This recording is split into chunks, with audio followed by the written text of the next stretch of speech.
இதைத்தான் அல்லாஹ் சொல்றான். காலங்கள் மாறிக்கொண்டே இருக்கும், வெற்றியும் தோல்வியும் மாறிக்கொண்டே இருக்கும். யாரும் இந்த உலகத்தில் நிரந்தரமான வெற்றியாளன் கிடையாது. யாரும் இந்த உலகத்தில் நிரந்தரமான தோல்வியை தழுவியனும் கிடையாது. அப்ப வெற்றியும் தோல்வியும் அதுவும் மாற்றத்திற்கு உட்பட்டது. நான்காவது மாற்றம் குறித்து அல்லாஹ் ரப்பல் ஆலமீன் பேசுகின்ற பொழுது மனிதனுடைய மனங்கள் மாற்றத்திற்கு உட்பட்டது. இன்னல்லாஹ லா யுகையிரு பிகௌமின் ஹத்தா யுகையிரு மா பி அன்ஃபுஸிஹிம். ஒரு மனிதன் தங்களை தாங்களே மாற்றிக்கொள்ளாத வரை, தன்னை மாற்றிக்கொள்ளாத வரை இறைவன் அவனுக்கு எந்தவித மாற்றத்தையும் ஏற்படுத்தி கொடுக்க மாட்டான் என்று அல் குர்ஆன்ல சொல்றான்.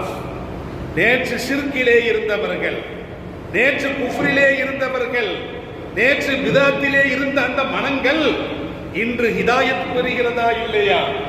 வெற்றியை நோக்கி வருகிறதா இல்லையா? இஸ்லாத்தை நோக்கி வருகிறதா இல்லையா? அப்ப நேற்று ஷிர்கு இன்று ஈமானில் இருக்கிறார். நேற்று குஃப்ரில் இருந்தவர் இன்று ஈமானிலே இருக்கிறார். அப்ப மனிதனுடைய மனங்கள் என்பது மாற்றத்திற்கு உட்பட்டது. இதைத்தான் இஸ்லாம் சொல்லுகிறது. நீங்கள் ஒரு செலவை செய்ய நாடுகிறீர்கள், ஒரு பொருளாதார ரீதியில ஒரு தான தர்மங்களை நாடுகிறீர்கள், உடனே செய்துவிட வேண்டாம். மனங்கள் அதை மாற்றிவிடும். நாளைக்கு செய்யலாம், அடுத்த வாரம் செய்யலாம், அடுத்த மாசம் செய்யலாம், அடுத்த வருஷம் செய்யலாம். அப்படின்னா மனது உங்களை மாற்றி விடுகிறது. மனது என்பதும் மாற்றத்திற்கு உட்பட்டது.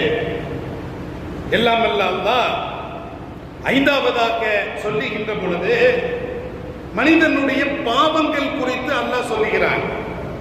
மனிதனுடைய பாவங்கள், அவன் பாவம் புரிகின்ற பொழுது அவன் தௌபா செய்தால் இல்லாமன் தாப வ ஆமன வ அமில சாலிஹன் ஃபயுபத்திலுல்லாஹு ஸய்யிஆதிஹிம் ஹஸனா.